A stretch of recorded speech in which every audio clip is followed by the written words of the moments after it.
Okay, that's All fine. right. That's fine. I'll just get a little background music here while I get the rest of this stuff set up here. Let me just go into the thing and see just how live we are. We're Barely. pretty live. Barely alive. Absolutely live. Alive and live are two different things. That's true. That is very true. Alive and kick. God, why am I so short? Wait, what did you say? Why are you so Why are short? you I'm trying to angle this Why microphone are you so in the short? camera. I'm too short.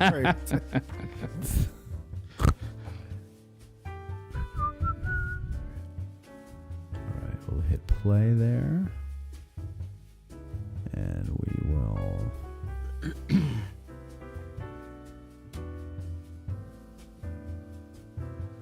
Still on black. Do you want me to fade up? No. Keep it on black because this is going to help me in editing. And okay, as we're 10 minutes early, so I'm sure that nobody's actually checking to see that we're live. So we're just going to start. What? Barbara's not in the chat yet? No, Barbara's not a patron. So Barbara. Oh, well, there you go. Barbara's a freeloader. She might get freeloader of the year this year. but she's also in the running with Estella. I think it would be funny if Estella got listener of the year, which is a patron only honor, and freeloader of the year. Golly.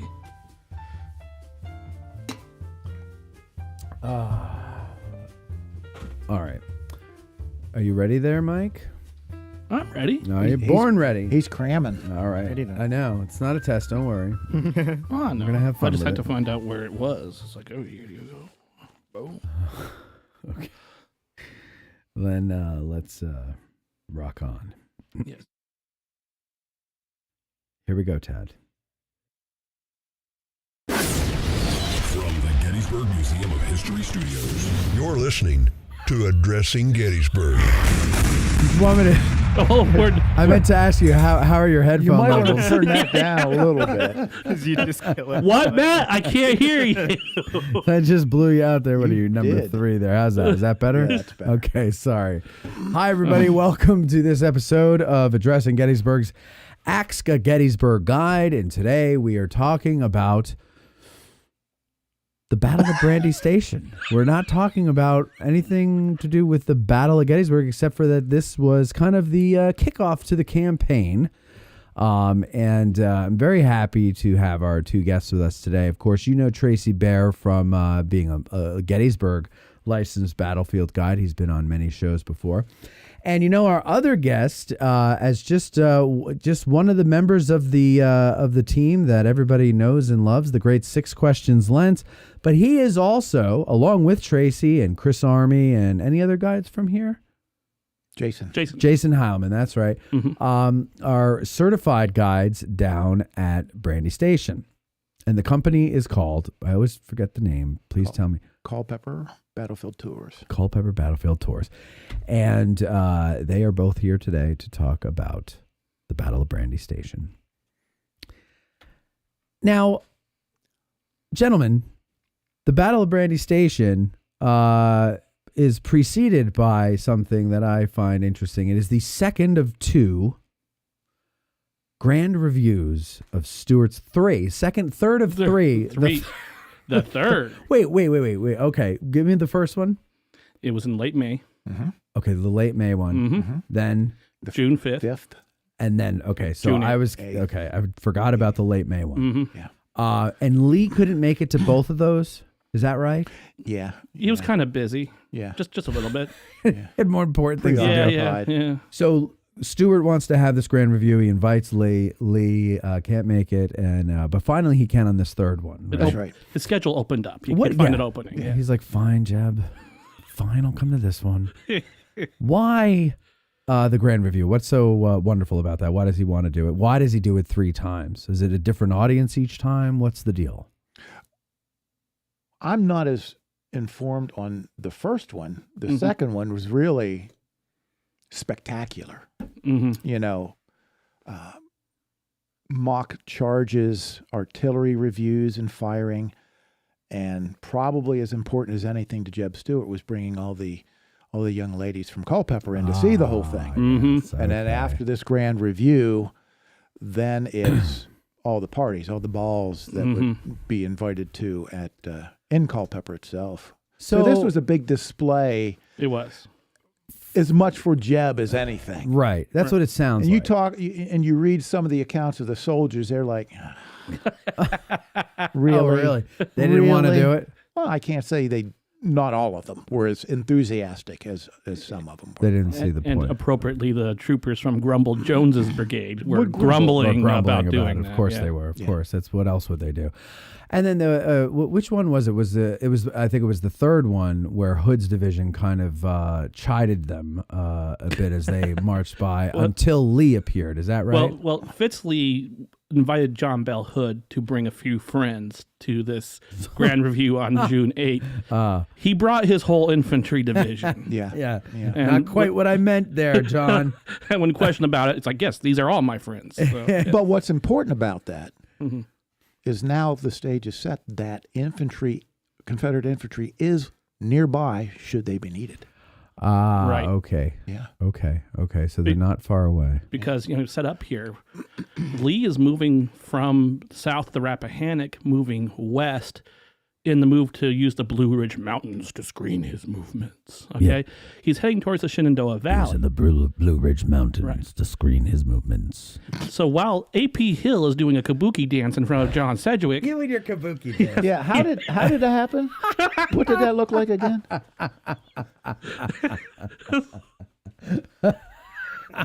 Oh, he's voguing as a kabuki dancer. Mike, don't do that on the oral exam. That's what I said to him.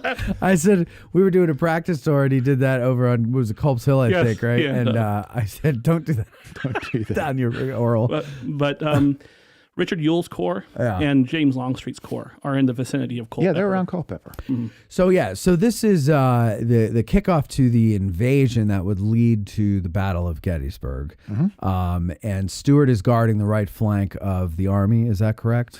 Although is- at this point he's actually just kind of in camp, though. Like, is it what is the point of him So- being at Brandy Station or Culpeper? So he is, his army, his cavalry corps are widely dispersed, guarding the river forts.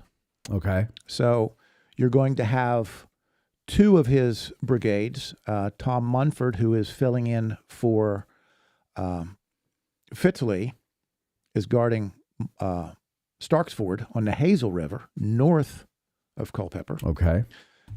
Rooney Lee will be guarding Welford's Ford, also on the Hazel River. Grumble Jones has his brigade somewhat dispersed, but they are in charge of watching over Beverly Ford on the Rappahannock. And portions of Beverly Robertson are guarding Kelly's Ford on the Rappahannock. Wade Hampton is pretty much in and around Stevensburg. So, and Corps headquarters, cavalry headquarters with Stuart is on Fleetwood. So they are widely dispersed. Why? Because they're guarding these fords, because the next day, which would be the 9th, Lee is ready to move north. Okay. So Stuart is ready to cross the rivers at these locations. And I should also say the artillery, the horse artillery under Robert Beckham is also not far off of Beverly Ford. Right. So, okay. Stuart's going to cross the river the next day. This is not.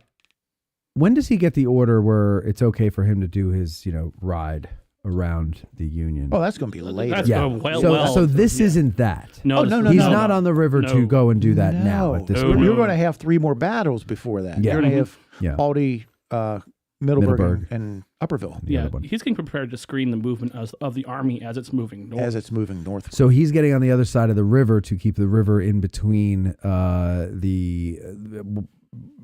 just one more thing in between the Union Army and the Confederate Army. Yeah. So they're going to have to deal with Stuart, the river, and Right. the Confederates. Right. Okay.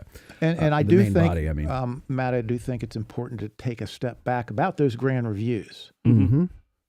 because especially the one on the 5th. Yeah. Those gunshots, those cannon shots were heard by who? John Buford. Okay. So he heard this, and he's going to help with the scouting report to Hooker and to Pleasanton that we believe the Confederate cavalry is amassed around Culpeper.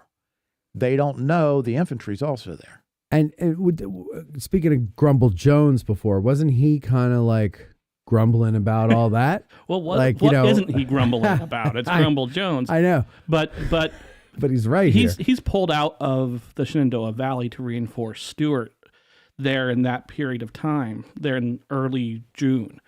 And so Stuart now commands essentially 5 brigades. That's the largest force he's ever commanded. Mm-hmm. And so holding these reviews are not necessarily a bad thing. It's a good way of seeing what you have. Yeah, okay. The problem is how many he had and what they were and what they did. In the June 5th one, it revealed his hand. It showed that there was a force there in Culpeper. Yeah. And that tips and says, okay, then why is there cavalry in Culpeper? Could Stuart be about to go on a raid? Okay. Because he's done that before. I know you've done, Tracy, you've done an episode for Patreon about the Chambersburg raid, about going up and around. Stuart's done this twice in 1862. He's ridden around the Union Army. Mm-hmm. So you see this much massing on the flank, about to, this much force. If you're Joseph Hooker, the commanding officer of the Army of the Potomac, what do you think your conclusion is? Yeah. Something's up. And although the Battle of Chancellorsville wasn't that far distant. It's about, a month? Yeah. It's still early in the campaign season. So Hooker, as much as anything, hey, can I interrupt any plans that might be being made for this campaign? Whatever it is. Right. Yes. Right. So Jones is not happy about the whole demonstrations because he's obviously they can hear it. But because he says something, doesn't he say something like that? Like, I wouldn't be surprised if they're here in the morning. He claims he knows that there are Union cavalry across the river. He says he knows that. How does he know that? That's a good question. That's Grumble Jones, but he makes that claim. But another thing to keep in mind with Grumble Jones is he and Stuart do not get along. Right. Yeah. They really are not buddies. No. And Grumble's not happy being in this situation. Is that relationship between them, does that predate this point in, or is this just upon, like, have they been to work together before, or where does that come from? Or is it just because they're so opposite that they just don't like each other from the moment they've shaken hands for the first time? It probably has as much to do with it as anything. Yeah. And then it's very easy to find something to say you don't like about them. And when your boss, Stuart, Jones is known to be a complainer. Why to get his name, right?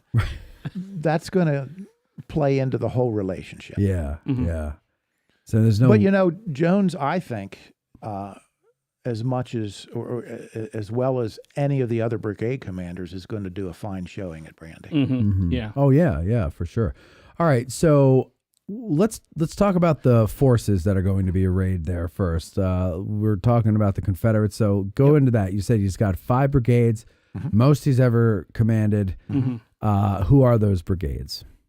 Either one of you. Well, he has his core division that he loves. He has the brigades of Rooney Lee, William Henry Fitzhugh Lee, that's Robert E. Lee's son. Mm-hmm.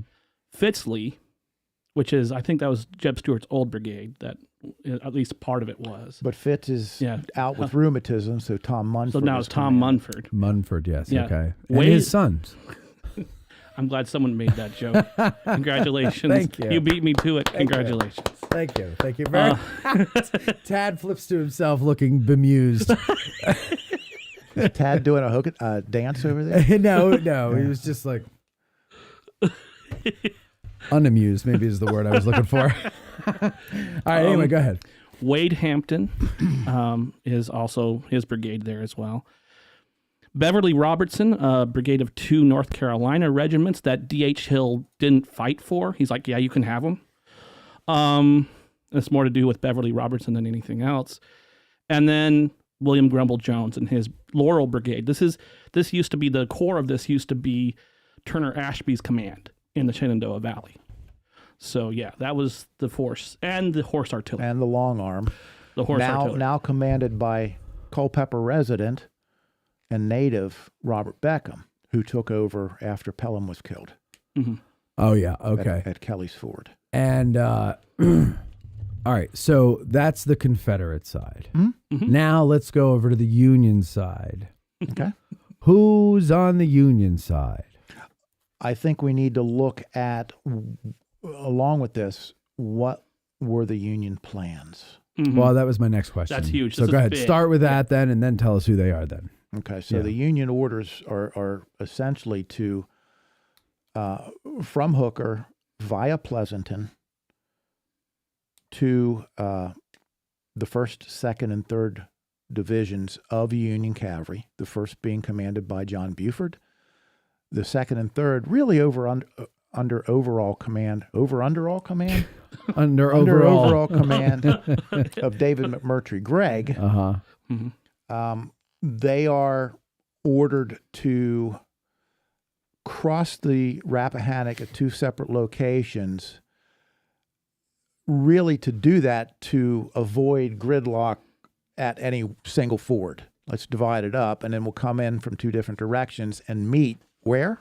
Brandy Station. Mm-hmm. Meet at Brandy Station. From there, proceed towards Culpeper, where they believe Stewart is with the cavalry. Destroy and disperse the Confederate cavalry to the best of their ability.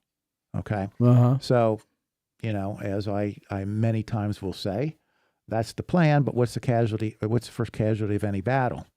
The plan. The plan. Yeah. So that's not quite how it's going to pan out. Well, So to now address directly your question, who were involved? Buford's 1st Division, so commanding his own.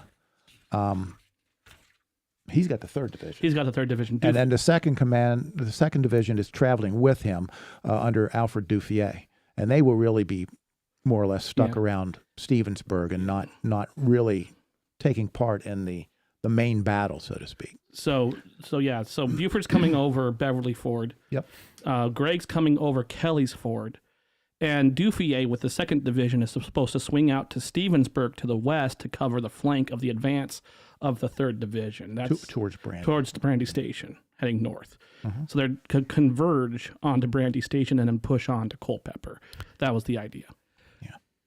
So I'm looking at the map here in the Leno book, and you've got your Buford up there at Beverly's Ford, you've got Gregg and Duffier down at Kelly's Ford, but in between there's Norman's Ford. Mm-hmm.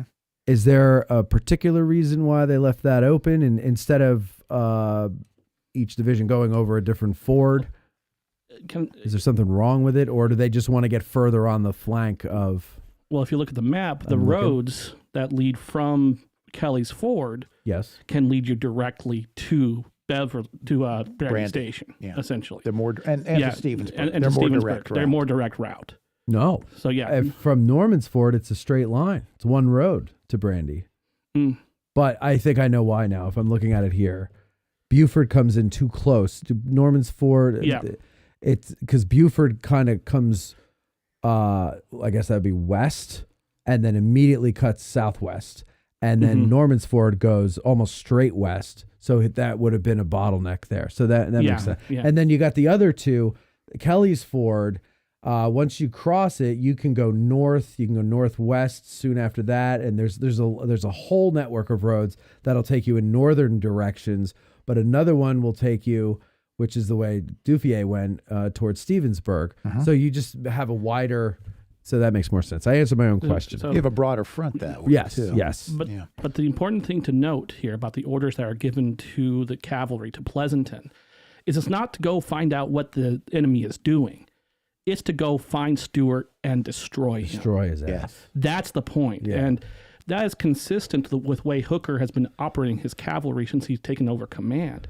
In fact, Kelly's Ford in March of 1863 had been the site of one of the real early cavalry battles of the Cavalry Corps in the existence of the Army of the Potomac. It featured a division of cavalry versus Fitz Lee. So the orders to his horse soldiers had been consistently aggressive. Now, granted, as the Stoneman raid would show in the Chancellorsville campaign, results weren't exactly there. Though the orders were aggressive, the battlefield performance was still kind of not result-driven, but Right. they were showing they were capable. This would be the first time, I think, that the Cavalry Corps is going to be sent in to a battle-specific mission, all of it. And to your point, Stoneman was replaced by Pleasanton. yeah. Yeah. I think we should also insert here that the cavalry, the Union cavalry, was not alone. I was just going They to. are going to be supported by infantry. Yep. And this is not just, hey, let's get a division and you guys just tag along. This is a hand-picked group of men, several regiments from various corps. Mm-hmm. And these are known to be good marchers and hard fighters, reliable officers. So they are not, again, just pick somebody and go. These are hand-picked troops. So to- it's a to brigade support. kind of slopped together, or a couple well, brigades, two I guess. Them, yeah. Yeah. Slopped together And they for would- a specific purpose. Right, and they will be divided up relatively evenly between Buford and Gregg. Correct, About okay. 1,500 men each, essentially. Among 6 of the infantry corps are going to contribute soldiers to this. It really are kind of all-star teams of regiments. Who are some of the regiments we're talking about here? Okay, if you want to talk I about do. the ones going over Beverly Ford, Yes. we're going to see coming in from So they're following Buford. the 12th Corps. We're going to see the 2nd Massachusetts. Lieutenant Very Colonel nice. Mudge in charge of them. You know, it's a murder. It's the order, but it's murder. It's murder, yeah. but it's the order. But it's the order. Whatever, yeah. The 3rd Wisconsin is going to be involved. 33rd Massachusetts of the 11th Corps is going to be involved. The 124th New York, the Orange Blossoms, and the 86th New York are going to be involved going over there. Now, that's going to be under Adelbert Ames. A good one. And then going over with Gregg is a brigade under Russell. And this is going to feature the 7th Wisconsin, which is a few companies of the 2nd Wisconsin. So some dudes with Okay. black hats are going to be involved in that. Sure. You also have the 81st Pennsylvania and the 5th New Hampshire, a demi-brigade under E.E. Cross, the guy with the bandana. And you also have the 119th Pennsylvania, I think of the 6th Corps. I forget the last regiment in that brigade. I'm a bit of a nerd, but that's Really? but what the thing here is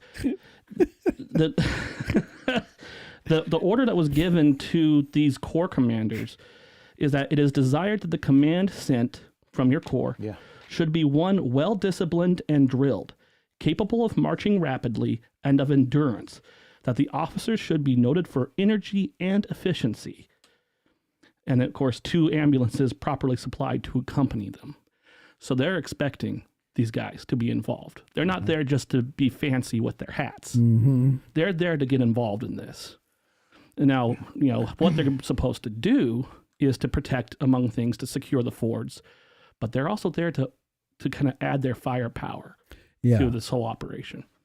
Bolster the cavalry. Does the cavalry have any artillery with it? Okay. Yeah. A Some lot of or a little bit? it's divided up pretty evenly, but you're going to have names that are familiar here at Gettysburg. Okay. Yeah. So what? It begins like really early, like 4 a.m, something like that, I believe. Yeah, the orders for the Union troops were to cross the fords and connect at Brandy, but the problem is Gregg's 2 divisions had further to march. Okay. So Buford is going to start crossing the Rappahannock River at Beverly Ford relatively early, before Gregg's division is anywhere close to Kelly's Ford. And it's really going to be at that point a case of neither side was really prepared for what's going to happen. It's poor scouting for both of them. Okay. The Union thinks the Confederate cavalry's in and around Culpeper. Well, they're expecting some minor picketing, just guarding the fords. That's not going to be anything out of the ordinary. Right. They're expecting that, but they weren't expecting what they're going to run into. And the Confederates didn't expect the Union troops to be coming over at all. You know, they're ready to move north, Yeah. right? So Buford's going to be crossing that river very early on, and elements of very few men from the 6th Virginia under Jones are going to be picketing that ford, and they will, coming out of the mist across that early morning river, they're going to see these men. And some of the noise that the Union troops will be making crossing that river are muffled by an old mill dam just upstream from the ford that has not been in use, so the water is tumbling over that, you know, hiding some of this noise. Oh. But once those men start crossing the river, then the party begins. Yeah. And so who's in the lead there? Is that Davis? Benjamin Grimes Davis? Yeah. Yeah, in the lead is going to be the 8th New York. 8th. And it's going to be Colonel Benjamin Franklin Grimes Davis, who was a West Point classmate of Jeb Stuart, a Southerner, and who decided to stay with the Union rather than to join the Confederacy. Smart man. He had been pretty much one of the highlights of the Union cavalry to this point in the war. He's one of the favorites of somebody watching if you want to talk more about him. Yeah. He's a favorite of both Pleasanton and Buford. They like him. He's a disciplinarian, so the volunteers don't really like him. Of course not. But except for his 8th New York, because 8th New York love him. But the reality is that Davis is going to lead this attempt because he's probably one of the best they have to get over that ford. And he's going to give an order that's going to be crucial.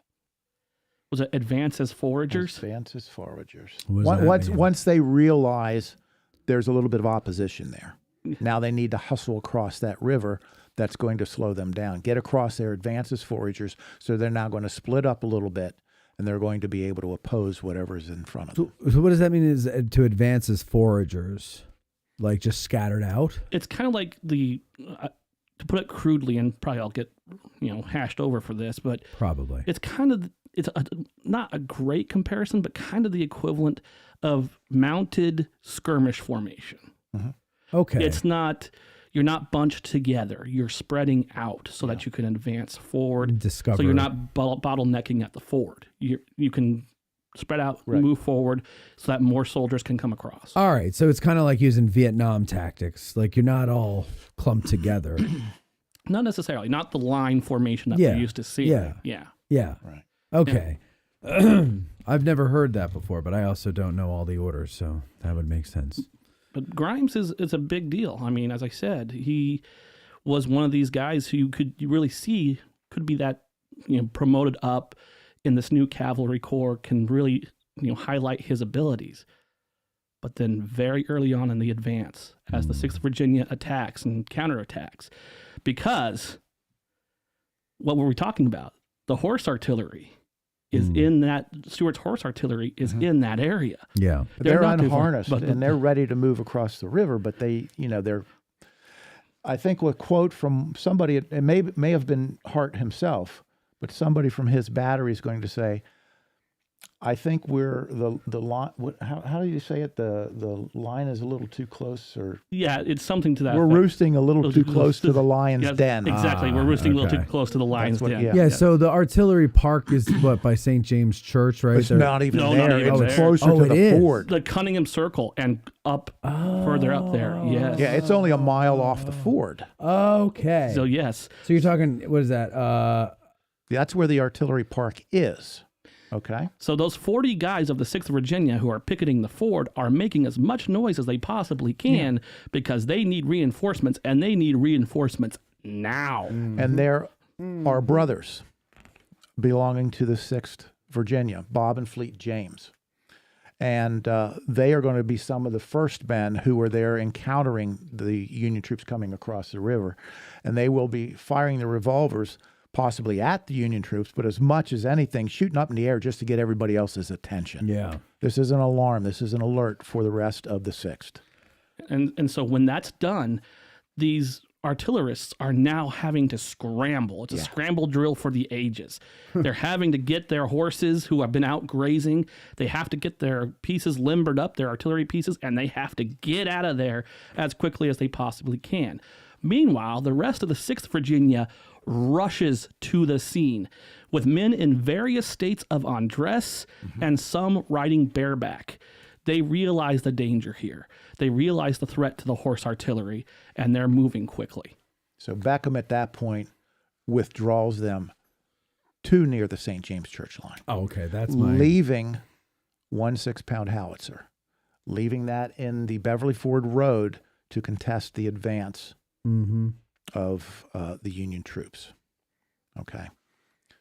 Yeah, and so what happens is a trooper in the 6th Virginia, Lieutenant Robert O. Allen, sees this officer in the middle of the road, and he rides up his, I think his horse has been wounded, but he rides up on this officer, and this officer sees him at the last moment and swings his saber down on him. Allen ducks, and with the last bullet in his gun, shoots this officer dead. Yeah. Right in the head. That was Grimes Davis. Yeah. Davis is killed instantly.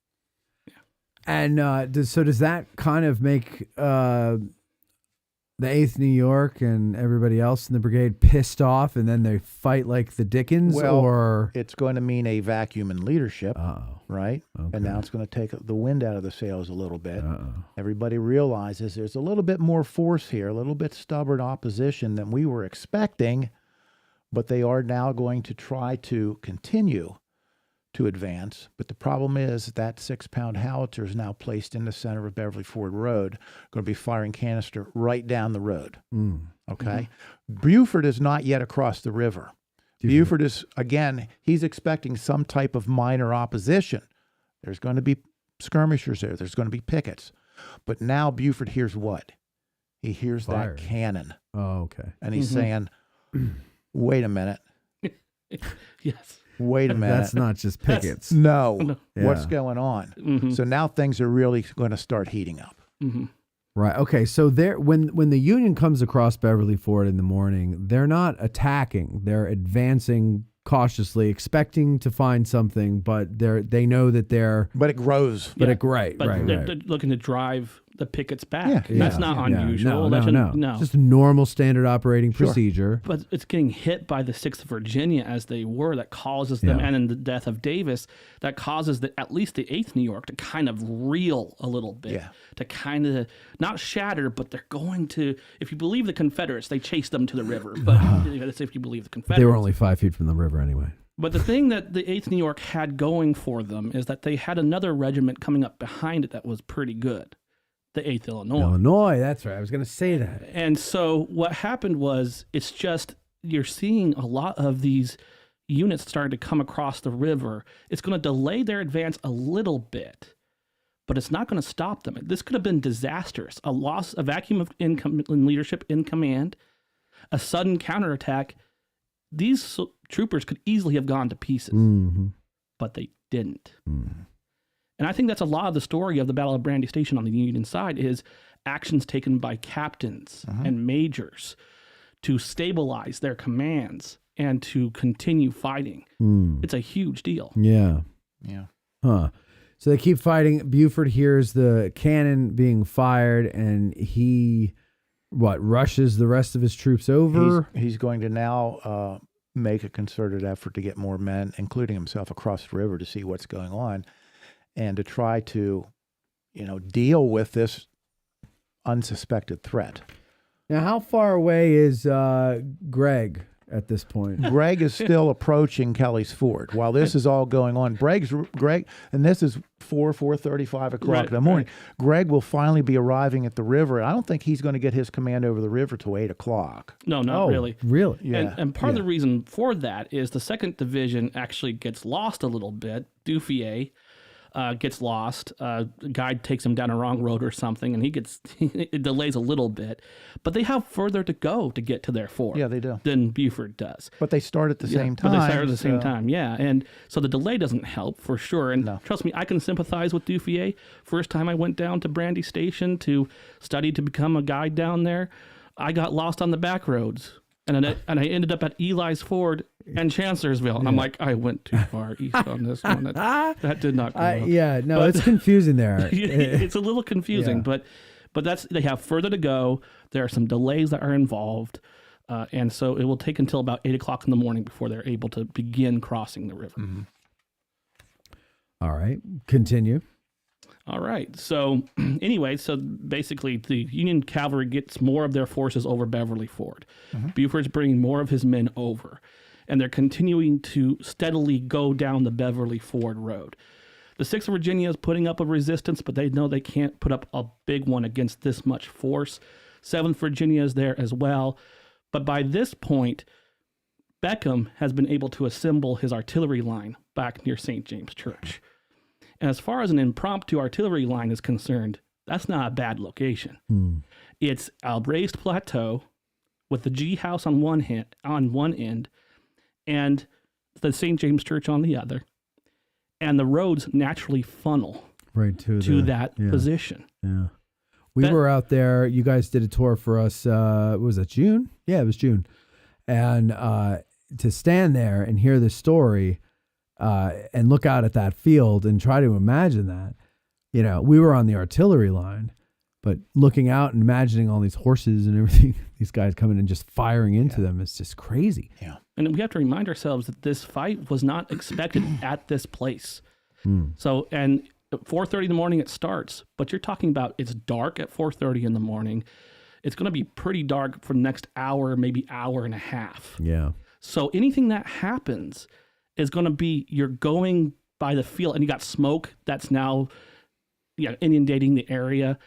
It's going to be a confusing situation. So if people say, well, why didn't the Union cavalry just rush down the road? They don't know exactly what's in front of them now. That's right. Not now. It's like saying, why don't you take that window unit out of the house when you're shooting a movie about the Civil War? Yeah, and like any battlefield, this is really going to become a true showing of who is a good leader. Yeah. Okay. Because now the sound of the guns is echoing throughout the area. Yeah. Rooney Lee, up guarding the Hazel River and Welford's Ford, doesn't wait for orders.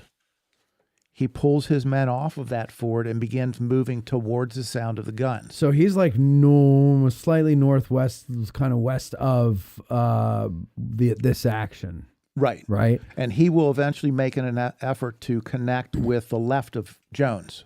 Okay. Okay. That makes sense. But he's not staying put. He is moving ahead. Stuart himself will be on his way. Once he figures out what's going on, he is going to really order his headquarters on Fleetwood to be dismantled.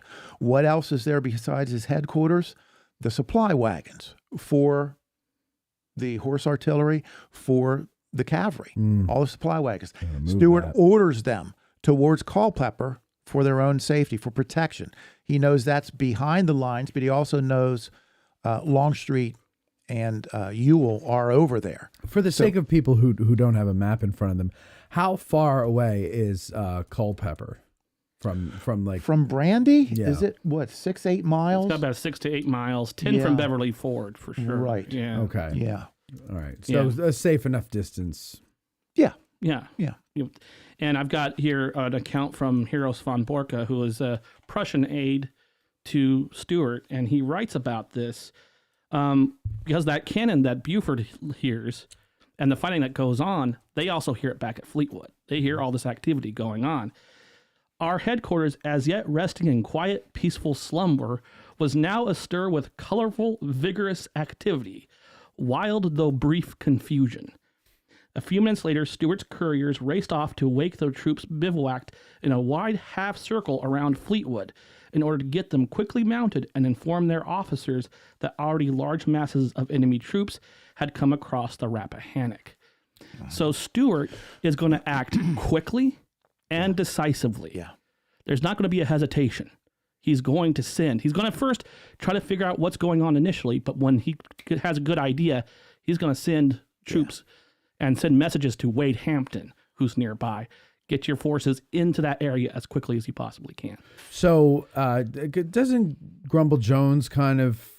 I'm trying to remember if I read this in his whether these were in his words or not, but he seems to paint Stuart because he's.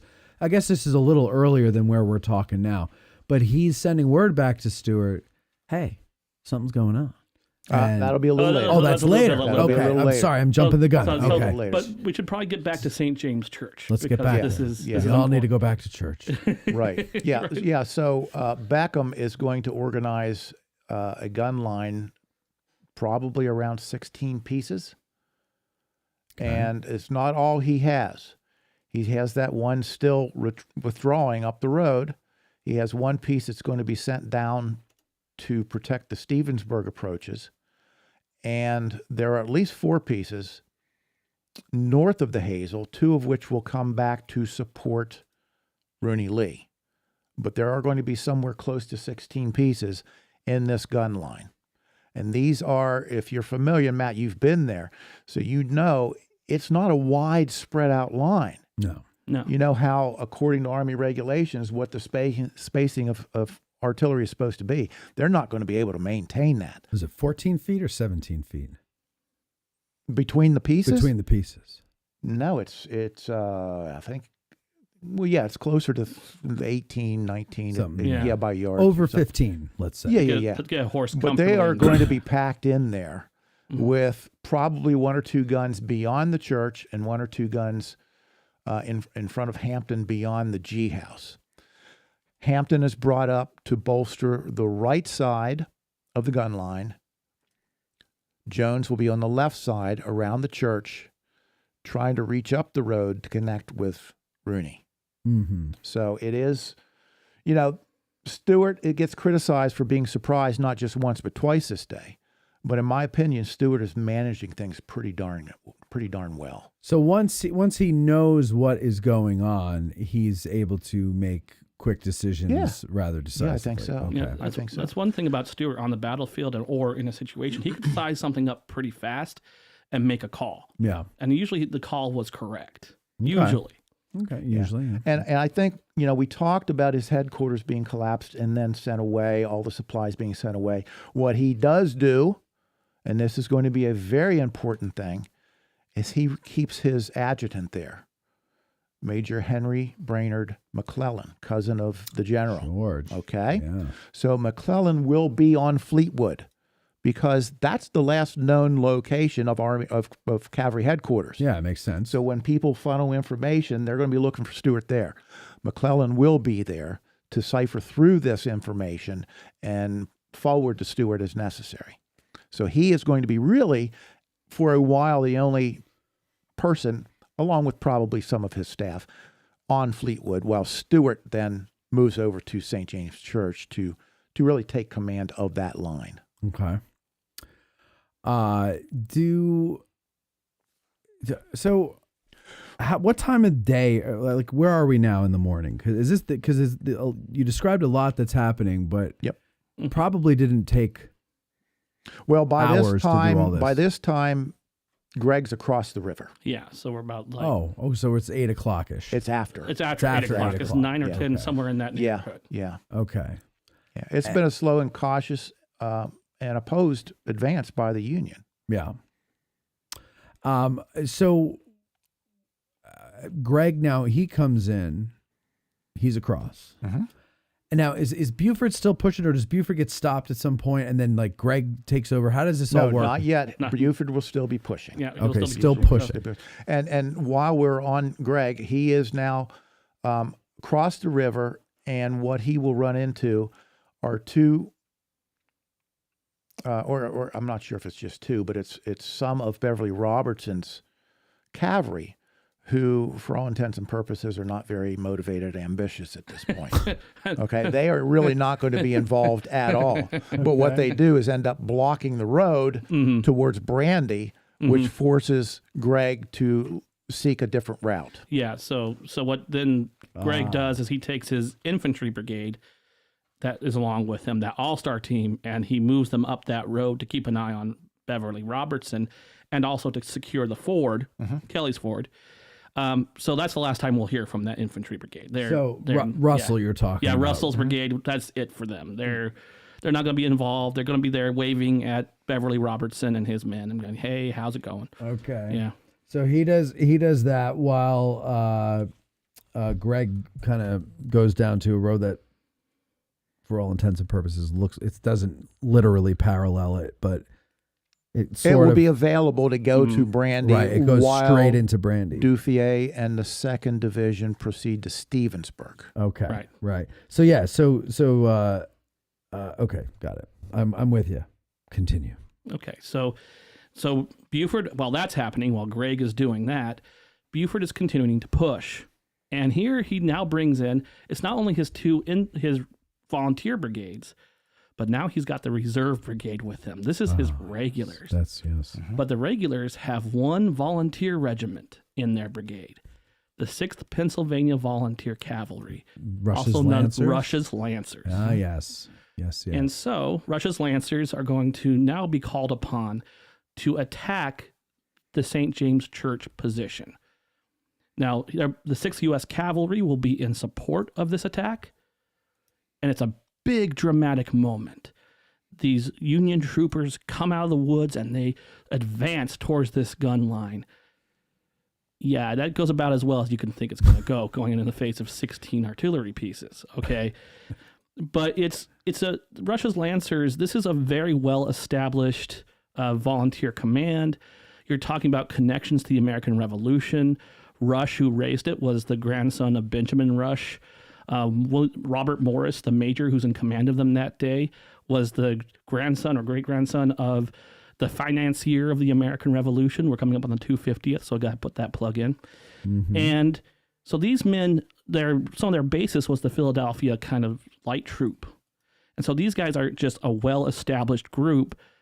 They had lances when they were first. McClellan is actually the one who kind of assigns them that. And but by this point, they have ditched their lances because they discovered that going into battle in the Civil War with a big stick is not usually a good idea. And so they've tossed those aside, but they're still called Rush's Lancers. This charge is brave, it's courageous, but it doesn't work. It's bloody. And Robert Morris is going to be captured. The 6th Pennsylvania is going to suffer a lot of casualties. And in the end, but here's the thing, their performance, though, their courage is actually going to earn them the nickname the 7th Regulars. Oh, okay. Yeah. Mm-hmm. Yeah. And part of what they would run into is at the western end of the gun line towards the St. James Church, that road takes a bend. And the 11th and 12th Virginia are on that road, so essentially when the 6th U.S. and the 6th PA make that charge, the 11th and 12th are already on their flanks. They're charging towards the gun line with these 2 Virginia regiments that will be coming in from the right flank, hitting them in the flank. And so we talked about that on the tour. We were standing there at the St. James Church, looking up the road that was that flanking position. Yeah. Those troopers came in from that direction. As I said, those roads formed a natural funnel. Yeah. And the 2 6s fell into the funnel, and then the Virginians came in from the side, and that was it. So I'm looking at a map here, and it's a very good quality one. So but it doesn't have everything that we're talking about here. The way in phases like they do in the Leno book or Brad Gottfried's book, but I'm trying to show something to the audience here. So if you want, go ahead, take a look up there.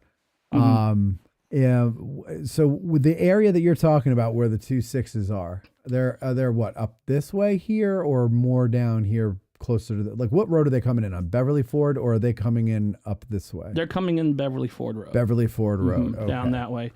They're deploying along that. If you see there's another road that goes off to the side. See, there's a connecting road that connects the Beverly Ford Road and that other road. So, This one. Yes. Okay. And so what happens is it kind of, again, forms that natural funnel. If you also look why, and the question would be then, well, why didn't they just swing around the other direction? Well, down near where you see Hampton on the map, that's not conducive to a flanking movement either because you're too close to the river. So Hampton's not exactly anchored on the Rappahannock, but he's close enough that he has some of that advantage. And what Hampton will do, opposed by it's Devon. Yeah, Devon. Devon, they are going to dismount. So it's not going to be true horse cavalry clashes. They are dismounted and firing at one another as infantry or sharpshooters, which is really going to slow down the pace of the fight on that side of the. So Hampton and Devon both are dismounted, or Yeah. just Oh, yeah. okay? Yeah, they're okay. just So they're engaging with each other. At They're that just point. having a brawl. But also, two of the infantry regiments are back near on the Beverly Ford Road on either side, protecting the ford.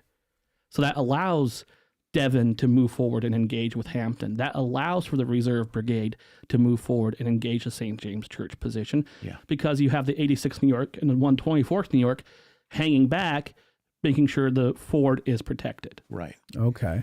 And once this forward effort is stalled along the St. James Church line, General Buford says, you know, my orders are to connect with Gregg at Brandy, and I need to get there. Mm-hmm. So rather than forcing this issue, he now begins to pull the bulk of his force around to the right towards the northwest. And this is where he is now going to be facing Rooney Lee rather than Grumble Jones. Okay. So the momentum is now stalled at the church line, and Buford is now trying to find a way around the left flank of the Confederates, because his goal hasn't changed. He needs to get to Brandy because that's where he is expected to meet Gregg. That's up by Welford's Ford, He won't be that far. but that's that vicinity though, like that end of the map we're looking at here. Yeah, in that area. What we They're we know below it. today is Buford's Knoll he is going to end up. Yeah, Buford's okay. Knoll, yeah. That's here. The Cunningham part of the Cunningham Cunningham property. Okay, so that's up there. Yep. That's Buford's Knoll. So he's watching then the attack here against Fitzhugh Lee. No, that's Rooney Well, Lee. That's William Henry That's Fitzhugh Lee. Rooney. That's Rooney. Rooney Lee. Where is this map is not as good as I thought. It's the quality is good, but it's not okay. So where look up here. Here we go. Okay. Is this where we're talking about? I just want that's where we're some talking visual about for right the there. audience. I Okay. can't even see the cursor. So I can see it, but that's what we're talking about. Okay. Because Rooney Lee has come from Welford's Ford, basically marching to the sound of the guns. That's right. And has placed himself at that stone wall that divides the Green property and the Cunningham property. Right. And he has dismounted his troops behind that stone wall. Mm-hmm. And further behind him is a tree line and an open, somewhat of a valley, a low ground, where some of those guns, guns that were north of the Hazel, are now coming to support Lee. Okay. Now Further behind him, then, is what you mentioned earlier, is this U Ridge part of it. So U Ridge is back behind U Ridge. Okay. Lee. Rooney Lee, we're talking. Mm-hmm. Yes. The other Lee is infirmed somewhere. Yeah, he's got rheumatism. So Munford has a further distance to travel. Right. And he won't be as quick to move without orders. So he will arrive later in the battle. Okay. I'm Munford- getting my Lees confused here. Munford and all his sons have a few more sets to play before they head on down to, right. to They have to finish the show. Brandy Station. They do have contracts, ladies and gentlemen. That's right. Yeah. Okay. So they're okay. Gotcha. All right. Continuing. Go ahead. By the way, ladies and gentlemen, if you want to call in with a question, 717-420-1978. Comment, question, thought, whatever you got. Go ahead. Well, at this point, Buford's going to try to break the Rooney Lee's line with multiple charges. It doesn't quite work. It's not as disastrous as St. James Church was a little bit, but he's not getting much in the way of progress there. Again, he's facing dismounted cavalry. He's facing artillery. He's got some artillery of his own, but, at this point, he's doing the best he can with what he has. And so he's trying to force the issue there. This is when some of the other infantry arrives. members of the 2nd Massachusetts and 3rd Wisconsin approach Buford. And they say they know this. They're infantry. This is their bag. Right. They see a position where guys are firing from behind. They can take care of this. Yeah. All right. So they approach him and say, "We have an idea. We can go take care of that for you." And Buford really says, I can't order you to do this, but hey, if you guys want to get down there and take care of this for me, I'll buy you a donut later. Right? Now wait. He says, I can't order you to do this. Yeah, this is a little ambiguous here. He's supposed to be an overall commander of this portion of the battlefield, Right. but infantry and cavalry, is the infantry really going to be commanded by a cavalryman? And the question is here too, this infantry is under Pleasanton's command. Is it under Buford's command? Yeah. There's a question mark there. But to Tracy's point, though, Buford is in command of this part of the field, and Ames is attached to him. So why wouldn't Ames be taking orders from him? See, that's we don't get anything in the ORs that tells us that there's any clear line of chain of command. Oh, that's But silly. things will work out for the best. Okay, good. How? So these infantrymen, they make their way down to the stone wall. Somehow they make it down there.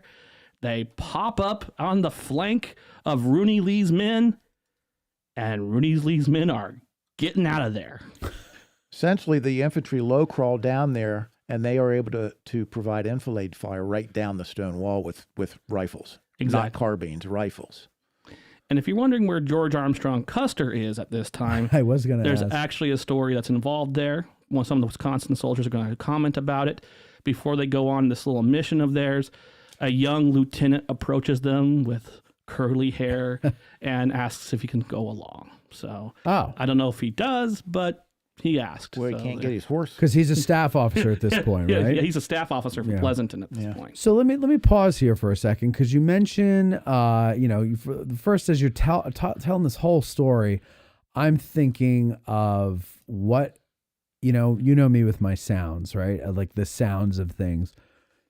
Not only the sound, but how this must look. Two massive bodies of horsemen charging into each other, and horses getting shot and maimed, and the screams of horses mixed with the screams of men and everything like that. Two things I wonder: do you have any accounts describing that you can pull, or you might actually have written down there? And then the second thing I want to know is, did the infantry coming onto the field, seeing all this stuff ahead of them, what was their?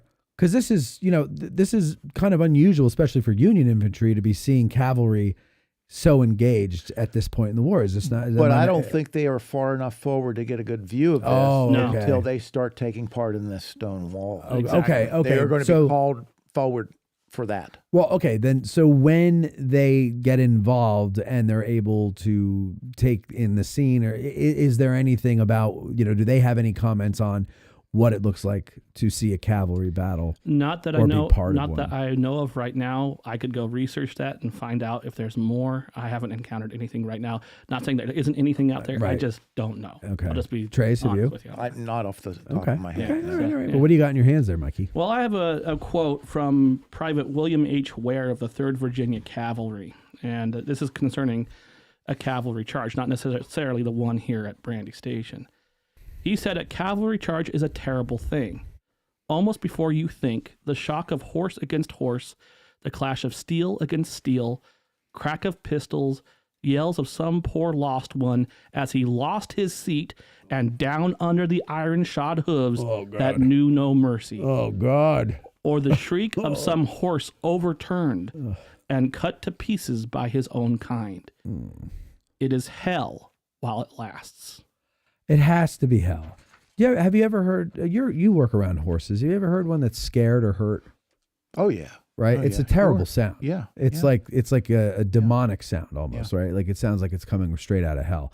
Imagine a couple 100,000 of those. And now you have so many horses, and we do have accounts from Fleetwood of how the dust is so thick, it's covering everyone. And you can't tell who's who. So it's the kicking of the dust with the horses combined with the smoke from the carbines and revolvers. Yeah, it's chaos. That's the movie I'm going to make when I win my $100 million. Yeah. Yeah. Or my $500 million lottery ticket. I'm going to make that movie. So we always think of, we see the cinematic version of a cavalry charge. Mm-hmm. It's, in this sense, these troopers are telling you that's not it. No. Ware's telling you that's not it. It's brutal. It's fast. It's horrible. Mm-hmm. And so when we're talking about the charge of the 6th Pennsylvania against that gun line, now you're adding artillery into this. Oh, gosh. There's just, and canister horses shot. make great targets. And it's bad. It's really bad out there. And it's very personal. Mm-hmm. You're not behind a stone wall shooting a long-range cannon or rifle. These guys are right next to each other, swinging sabers. This is very close. Yes, very close range. You can see the expressions on everyone's face. Oh, I'm sure. There was one account when I covered this in the narrative episode, I had to pull this account because the way the guy described it when he, I believe he used his saber and slashed a guy and hit him in the throat. And he describes the dark blood that comes gulping out of his mouth and everything. It's just horrible. Yeah. And that's while the animals underneath are probably flailing about. Like, there can't, once the lines meet, there can't be any order to it, right? It has to just be bedlam. And we can cover this a lot more in, I think, the Fleetwood Hill fight. Okay. Well, because we're going to see more of what you're describing from there. But the one thing that's really stands out to me about the Brandy Station fight, as opposed to any other cavalry battle in the American Civil War, is how many times the order is given for them to draw sabers. Yeah. Time and time and time again.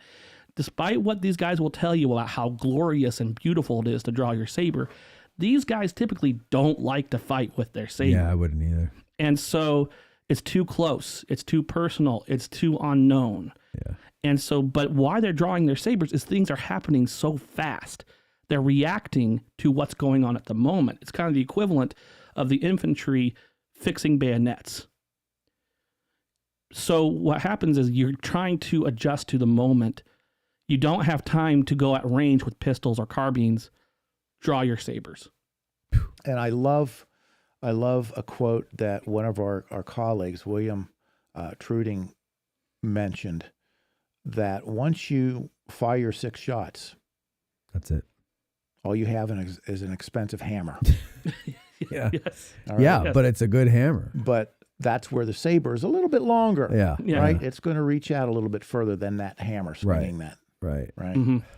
So getting back to the narrative, if you don't mind, going back to the battle. So we got Rudy Lee's men are falling back. Mm-hmm. So what's going on at St. James Church?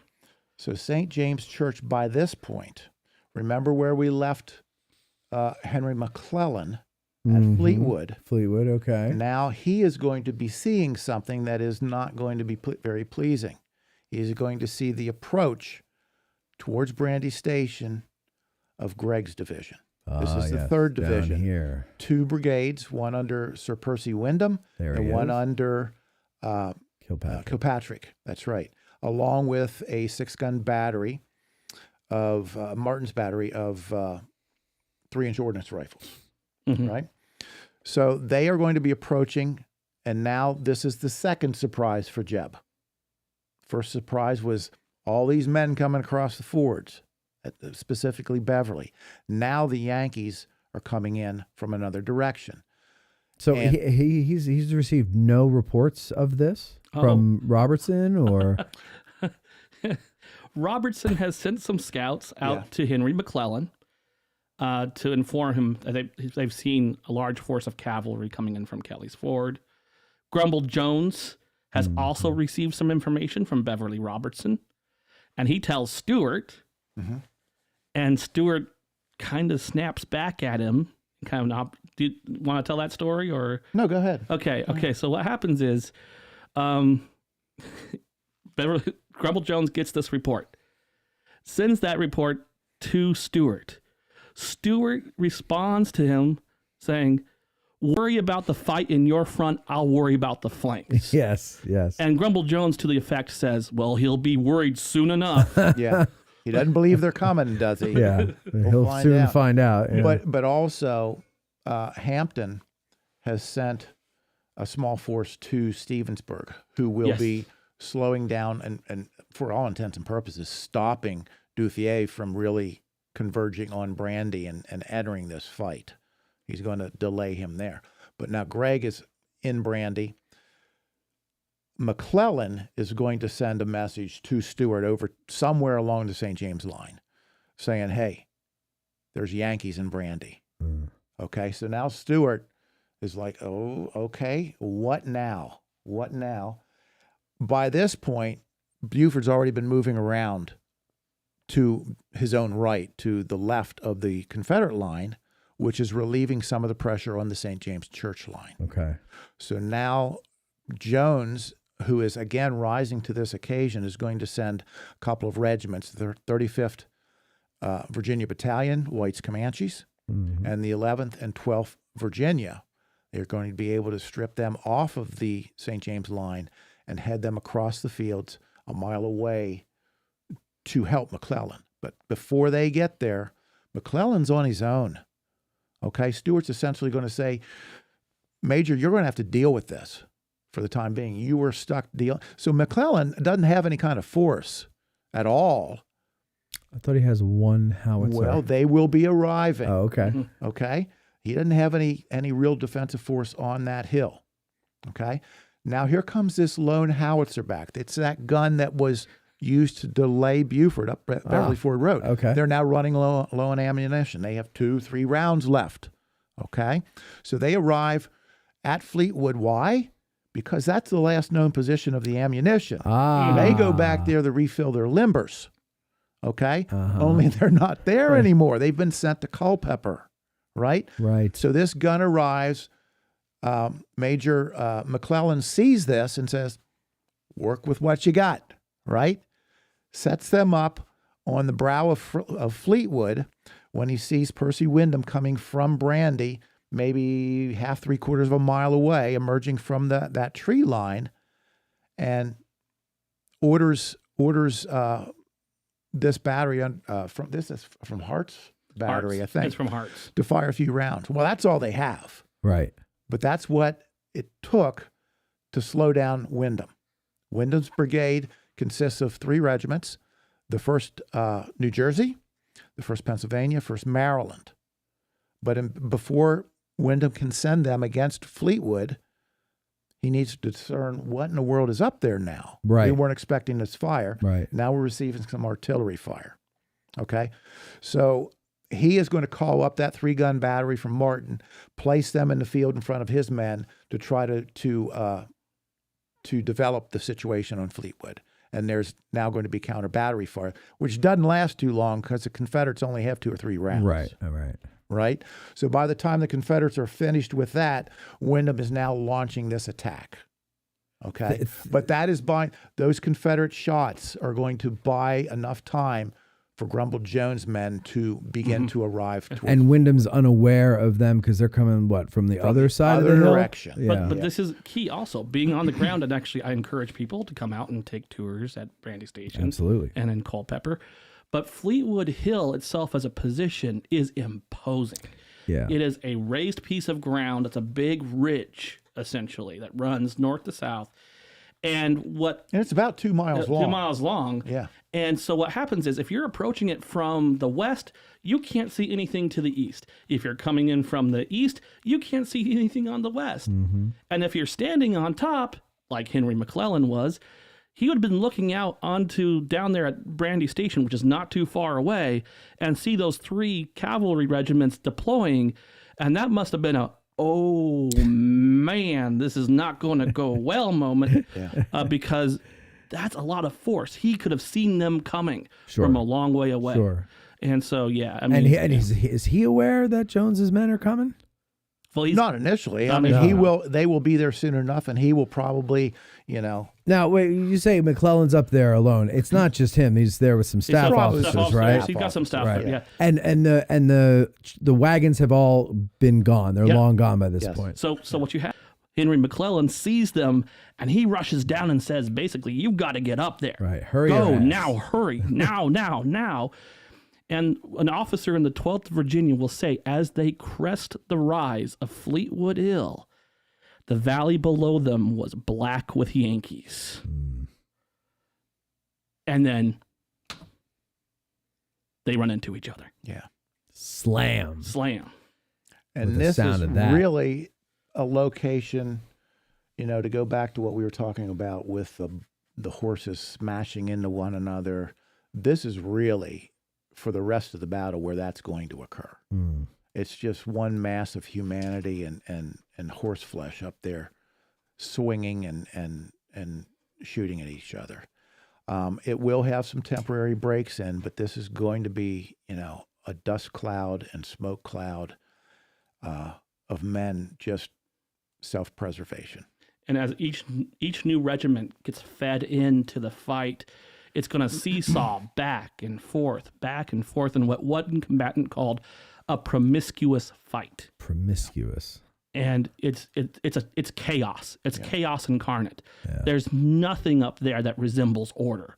It's basically, think of the wheat field on a micro scale with a lot of horses and sabers. Boom. And the 35th Virginia, again, Whites Comanches are going to be one of the first Confederate regiments or battalions to arrive. They are going to charge right through the Yankees. And they will end up at the newly advanced 3 guns of Martin's battery. And there's no cavalry to protect Martin's guns. They are going to be down there shooting and swinging at the gunners. The gunners are trying to protect themselves with their rammers and their handspikes. And, I think in the Civil War, the biggest compliment you can be paid is when your enemy is telling you how good you did. Yeah. Mm-hmm. Sure. And the Comanches will be saying about White's gunners. They did not want to relinquish those guns, and they fought to the last man. Yeah. Yeah. But what was it? Didn't they lost a lot, didn't they? Or is that, I'm thinking of a New York battery, I think. But Go ahead. Yeah. Well, that isn't. That's what it is. Yeah. Oh, it is? It is that one, yeah. Ah, see? But the problem is now the Comanches are too far advanced, and they can't stay there. And they will be forced to withdraw back up Fleetwood Hill. But by this time, Hampton's already withdrawing from the northern or the eastern side of the St. James Church line, and he will be rushing over there. Again, Stuart's management can't be blamed or can't be faulted here. He is pushing men where they need to be when they need to be there, as well as Beckham's guns. Mm-hmm. They're going to be withdrawing. Now, they will leave some sharpshooters, one of the Virginia regiments, over around St. James Church just to kind of keep a check on things. But for all intents and purposes, that line is not going to be advanced anymore by the Union troops. Okay. Pleasanton will make it up that far and actually use the G House that was part of the line. He would use that as a hospital in his headquarters for a couple of hours. Okay. And where's the G House again? Is that... It's at the end of the Culpeper County Airport right now. Okay. Yeah. So it's at the opposite end of the gun line from the church. Right. Mm-hmm. All right. So like around here? Oh, opposite end. No. Down. You were right initially. Right here. No, actually up. Go up to Hampton. The left flank of Hampton. Left flank of Hampton. Right there. Right here. Yeah, left flank of Hampton. Up. Yeah. Oh, this one. Yep, okay. Right there. Right in there. Right. That's the airport. Mm-hmm. Yep. So okay, yeah. That looks familiar to where we had our tour. The roads, the way they go there. Okay. Yep. All right. Good. Okay. So continue. Okay. Where do we go from here? That's a good question. This is, again, Stuart has been acting very quickly, but honestly, Greg's feeding in these regiments one at a time, essentially, or these brigades one at a time. Mm-hmm. And so we've heard from Percy Wyndham a little bit. Wyndham's going to get wounded. Yeah. His ones, the 1st Maryland, 1st Pennsylvania, 1st New Jersey, are going to get pretty well fought out. It's going to be a pretty bloody mess up there with those guys. But now here comes in Hugh Judson Kilpatrick, who is now at this point a colonel. He's not a brigadier general yet. He's not in command of division. He's in command of a brigade. And so he starts to feed in his regiments into the fight as well. So it's one of those things where it's like, as I said, you have both sides are just feeding regiment after regiment into this fight, and it's seesawing backwards and forwards based on what new regiments enter into the fray, both Confederate and Union. And Kilpatrick's 2 New York and 1 Maine regiment will be attacking Fleetwood from the southern end of the hill. So when they are attacking up that hill, supported by the other 3 pieces of the battery, the New York battery, they are going to be caught really almost in a flanking move by Hampton coming in from the east. So it's, again, a big mass of horses and men just smashing into one another. Okay, I see it there. So on that map, this isn't a good depiction of it because I'm looking at it. These are this battle, folks, is also depicted in the Lano book and also Brad Gottfried's the hell's it called? The Maps of the Cavalry in the Gettysburg Campaign. And Stephen Stanley does some really good stuff with the ABT as well. American Battlefield Trust maps are really good. Yes, they are. And I tried to download them to show everybody. Those are the ones I wanted to use, but they all came down as PDFs and I couldn't zoom. But anyway, this one here, so you're talking about Hampton coming over this way, right? But it's a different point. But Kilpatrick is up more at this point, at least according to the Lano book. This is an overview here. That's a decent enough overview. Yeah. If you're looking for specifics, it's not great. It's not good for specifics. But again, each map maker is an interpreter. Yeah, and they're interpreting that situation. And it's I always, and remember the battlefield is an extremely fluid situation. Things are moving around all the time. That's what I was going to say. Like, so a map is a snapshot of a moment. Yeah. And there's a lot of moments, especially in this battle. Yeah. And so, do you want to tell the story of the 10th Maine, or no? Go ahead. I love the 10th. Yeah. Well, you know what? Wait, Mike, hold on. Hold that story. We got to take our break. We don't have any questions. So that means we're doing our job. Yeah, that's right. Yeah. We're going to take a break, and we'll come back. Mike can tell that story, and then we'll kind of talk about, I guess, the legacy of this battle after we end it and all that other stuff. So we'll be right back, ladies and gentlemen, after these words. After these messages. You go ahead and finish. You can, you go. Good job there, Tad. We'll just leave it faded black for a second, and then we can go right into it. We don't need to. You go ahead and do the finish of Fleetwood, and then I'll just mention what happened to Buford, because he's going to get stalled. Yeah, Buford's going to have a bit of a problem up there. Yeah, he's and then poor Wesley Merritt's going to lose a hat. He's going to question life decisions very suddenly. Is it? But he's going to wound somebody. Does he wound too. Lee? Yeah, that's right. Okay. Yeah, Rooney we Lee. believe so. We believe so. We believe so. He's wounded. He's about as good as anyone who did. Yeah. Yeah. Let's see. Yeah, there we go. Looking for? Oh, I love that. I love that. Yeah. I love the 1st Maine. Interesting group. We don't hear about them much here at Gettysburg, but yeah, they're an interesting little group. Now it's those other Maine regiments. They weren't on Little Round Top. You couldn't fit that many horses on Little Round Top.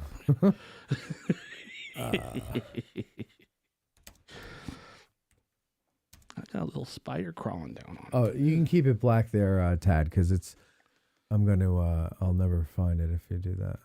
I had an idea. Yes. Oh.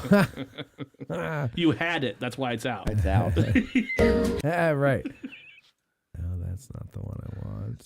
This is. Okay, that's it. All right. All right, ready to come back there, Mikey? Or not Mikey, Tadley? Yep. All right. When the music starts, you can come. And actually, wait, before we do that, let me.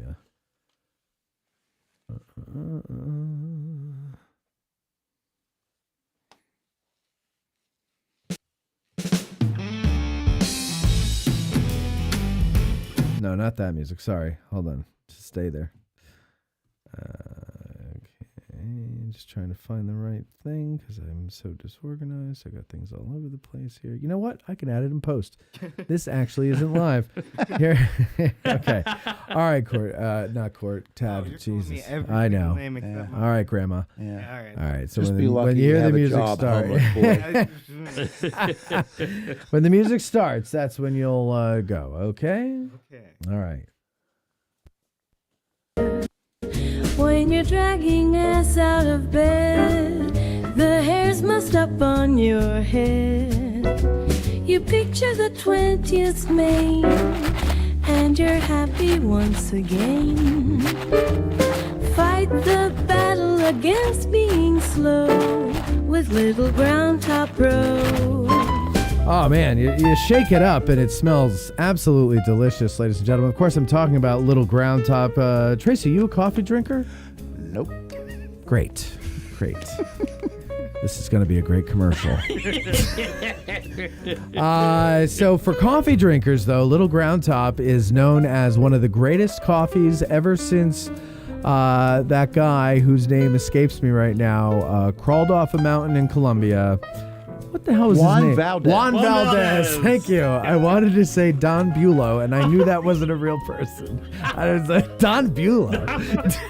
It's like my neighbor who drinks too much, Don Bulow. Anyway, ever since Juan Valdez crawled out of a mountain cave in Venezuela or wherever he was and said, I'm going to make some coffee, this is the new whatever the hell he made. Nescafe? Anyway, it's Little Ground Top. You can get it at Bantam Roasters. You can get it, you can get it online. And that is what I would recommend you do, is go online and get your Little Ground Top ASAP. You go to addressinggettysburg.com/cafe and you can order it. And you know, I hear from so many people, Michael. I'm really actually very pleasantly surprised at how popular this is. Well, I'm not. It's great. Well, it's a wonderful blend. It's great, but usually everything, some people say, everything that guy touches turns to gold. Me, it turns to lead. So the fact that people are buying this is it warms my cockles. And I'll tell you, they used to put out like 12 warm pounds. They used to put out 12 pounds of this a week, and they would sell out by like Sunday, and they put them out Friday or Saturday morning, Friday night, Saturday morning. Yeah. Now they said, well, we're going to do 18 pounds, and they sell out by Monday. So that only gets you like an extra day if you come into town and get them. But you can also go to the Ragged Edge Cafe on Chambersburg Street. They've got about 12 pounds a week there as well. The best way, the most surefire way to get it is to subscribe. Frankly, just get a monthly subscription on line at addressinggettysburg.com/cafe. That's what you should do. Otherwise, go to Bantam Roasters, 82 Steinway Avenue. Do you like coffee? Oh, I love coffee. Well, then here's your bag of Little Ground Top. Mike, thank you for being a guest. Wow. There you go. Look at that. You're going to have to get it ground according to how you make your coffee, but there it is, Michael. Enjoy. And all of you who are about to go buy it right now because you're finally convinced that you need to get it, go to addressinggettysburg.com/cafe.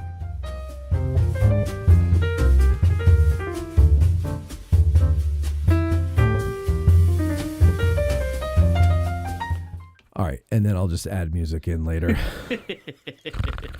All right, so we're back now, ladies and gentlemen, and we have no submitted questions from our audience, and that's not the audience's fault. That is not Dave's fault, who compiles the questions. It is not Tracy and Mike's fault or the subject that they're talking about's fault. It is my fault because I never asked for them, because usually when I ask for them, we get them. So I can only imagine that I didn't ask for them months ago when we did them. So I apologize to you gentlemen for that, but that's okay, because I'm sure I have tons of questions. And Tad, I want to talk to you in the back. You're filling in for Mikey B tonight and Court, actually. Court's still got Girl Scouts, and Mikey B's visiting his dad. Happy birthday to Mikey B's dad, by the way. But you, Tad, you're back there. You don't know anything about the Civil War. Yet I know it happened. you know that it happened, and knowing is half the battle about You do. that, I guess. But are you bored? I might no. No, you're enthralled. whatever the in between is, I'm somewhere in that. Let me ask you this, and I'm always curious when it's a newbie, a fresh face. Is this easy to follow? Somewhat. I recognize some of the names. I know a little bit, just enough to be dangerous. But obviously, there's a whole lot of other context to it that I'm not super aware of. But I don't know. I'm kind of following along. Does it make you want to learn more? Oh, that's a great question. Does it make you want to learn more? The correct answer would be yes. He pushed the microphone away. He just went. All right, let's get back to the goddamn show. Okay, so thank you, Tad, by the way, for that wonderful interlude. So, okay, you wanted to tell the story of the 8th Maine. Well, first Maine. First Maine, Yeah. after the 8th. Yeah. Before the 8th. Well, what's a Gettysburg podcast without talking about men from Maine? Of course, no, they're tough fighters. So So what do they do? Kilpatrick had thrown both of his previous regiments right into the fight. Now he had the 1st Maine left, and he goes to them. Now, Kilpatrick has been throwing his men. He's kind of south of Fleetwood Hill, near the Orange and Alexandria Railroad. So they're approaching from the south. And what happens is he turns to the 1st Maine and asks them, what can they do? And the Mainers say, we can drive them, meaning we can drive the Confederates off of Fleetwood Hill. Kilpatrick says, do it. So the Mainers line themselves up and charge across that open field then start advancing up Fleetwood Hill. Yes. Now they are successful because what happens, they crash in and they are able to capture the hill, but then they keep going. Oh, no. Down the opposite side. Oh, no. And there's another hill to the north and kind of to the west with a house on it that we call Beauregard today. And so they start going up that hill towards that house. But there are a few VIPs at Beauregard. Beckham's artillery is really going to start playing on them and begin to deflect their trajectory. Yeah. How do you like those words? That's Deflecting good. I like trajectory? That. That's Nice. makes you sound smart. So they start heading that way, but there are a couple of VIPs at Beauregard watching them come across. Yeah. Robert E. Lee is one of them. Oh. He's there within sight of that fight. So he's in that house, the Beauregard house? Beauregard. Along with? Richard Ewell. Okay. And they're watching the fight from there. Yeah. Yeah. And because they're not far away. Yeah. No. And then the fight looks like it's coming right to them. Right. But thank God for Beckham, as you point out, because that starts to deflect them. Yeah. And Okay. But they also notice that things have kind of shifted a little bit behind them as well. And then Beckham. And so they kind of break off their attack up towards Beauregard and swing back. Exact location and route. Well, they're going to turn back more towards Brandy, but then curve around to try to reconnect with the rest of the brigade. Mm-hmm. It's going to be a long ride, but they do bypass Beauregard or the Barber House where the big boss man is. Uh-huh. So If only they knew. yeah. That's one of those what ifs. Yeah. What if they kept going through Beckham's line And up onto the took hill? the Barber House. Took the Barber House. You got Lee and Ewell. And Ewell. Mm-hmm. That would have changed a lot. Oh, yeah. Yeah. And what if Jackson was there? Right. Yeah. Yeah. Right? Yeah. Yeah. What if Jackson was on Fleetwood Hill? I'm so sick of that question. So by this time, this is really going to be the last Union attack and effort to take Fleetwood, and it will be ultimately falling back into the hands and control of the Confederates. But 2 miles north, Rooney Lee has fallen back from that stone wall to U Ridge, followed by a somewhat steady push by Buford's men. Now remember, by this time we're talking early mid-afternoon. Buford's been in the saddle and fighting. His men have been fighting since, 4 o'clock in the morning. This is a long day. Yeah. Right? So they continue to push. They do believe, now they can hear the fire, the gunfire from the south to Fleetwood. So he knows, Buford knows Gregg is there. Okay. And he is still trying to push through to make that connection. But now Rooney Lee is opposing him still. And now Munford will be coming up finally to aid some opposition with Lee. Buford will be trying to make this push, and then Pleasanton is going to finally send orders. We've done enough. We've accomplished everything that we set out to do. Everything, according to Pleasanton. I mean, have they destroyed the Confederate Army, which was the main plan? Right. No, but they did accomplish everything. Right. Right? So break this off. We need to get back across the river. So Buford and Gregg never do make that connection, but they've made a point, right? They have made a point. Buford will now withdraw back towards Beverly. Down in Stevensburg, 4 miles south, Duffier is held up by just a few men, including Frank Hampton, the general's brother, who is killed. He is killed down there. But there was enough resistance by that small Confederate force to discourage Duffier from trying to push through. And Duffier, in my mind, should have been able to very easily push that small force aside, but he just never did. He is going to receive those orders and retreat back across Kelly's Ford. Gregg will circle clear around, and he will retreat back across Beverly with Buford. For about, 14 hours of fighting? Oh, yeah, 12 or 14 hours, give or take. And Gregg's all fought out. Yeah. Buford's all fought out. Yeah. Everybody's fought out. Duffier's exhausted and lucky he didn't get lost again. And so, yeah, I think across the board, the Union cavalry is pretty much all fought out, with the exception of a couple of regiments in Duffier's division. Yeah. Northside Memory writes in the comments section, Stuart's chief aide apparently said that Brandy Station made the Union cavalry. I think it's generally accepted the Confederate cavalry had the edge on its Union counterparts early in the war. Is Stuart's aide being a bit dismissive? And was that gap in quality exaggerated? How much did that gap hinder the Union in 1862 and early 1863 compared to maybe the general Union command failures? Well, this could be a whole episode onto itself. Really, we should do that episode. Yeah. But we covered this a little bit earlier. Stuart had literally run rings around the Union Army because the Union cavalry had not been properly utilized.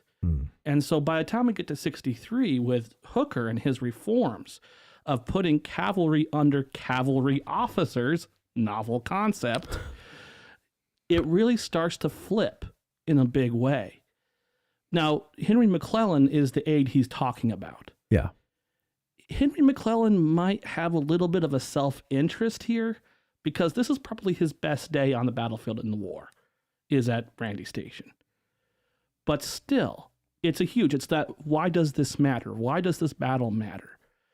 This was the first time that the entirety of the cavalry corps had engaged all of Stuart's force. Mm-hmm.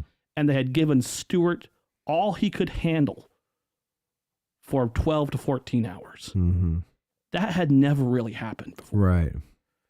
And so it's a huge confidence boost for these Union troopers. And so did it make them? I wouldn't go necessarily that far, but it's a huge moment in the point where now the Union cavalry is going to come of age. Gives them some confidence.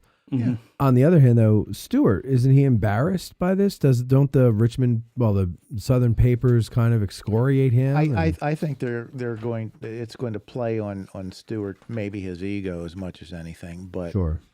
Again, I personally feel he really rose to the occasion. He was surprised twice, and he was able to ably handle his men and get them where they needed to be when they needed to be there. Well, that's a good point. Yeah, you're right. And again, this goes to show how, just like today, just like before the Civil War, and ever since, just all along, newspapers they have their agendas. I've got some. Yeah. Oh, good. Okay.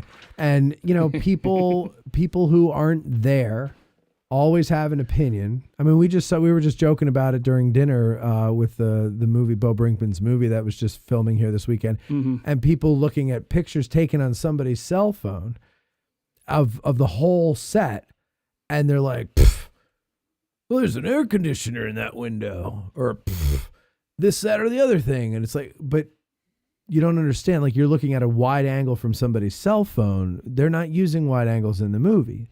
They're using tight shots and crop shots. And like, you're not going to see that stuff. They're professionals. They know not to get, but people have an opinion and everybody's an expert, though they've never done the thing they're being an expert on. Yeah. I mean, following this battle, I mean, Facebook just lit up. Oh yeah. Yeah. Oh, in a big way. Yeah. Yeah. I bet it did. Yeah. So go ahead. Tell us about it So there. not only that, but Civil War Facebook. You see the diaries and you see the letters of the infantrymen and the men within the army are saying, ooh, it looks like the cavalry got surprised the other day. Yeah. It looks like Stuart's getting knocked down a peg. You mean the Confederate army? No, Confederate, sorry, Yeah, sorry, yeah. sorry, Confederate, sorry. I misspoke. No, I just wanted to clarify. Yeah, Confederate army's going, wow, he got surprised. And that gets out there. But then it also shows up in the newspapers. So some of these newspapers who were laudatory of Stuart in 1862, listen to this. I love this. There is little doubt this is from the Savannah Republican. There is little doubt from all accounts that our cavalry, resting secure and believing there was no danger with so much infantry surrounding them, allowed the enemy to surprise them everywhere. The whole affair was, to say the least, very discreditable to somebody.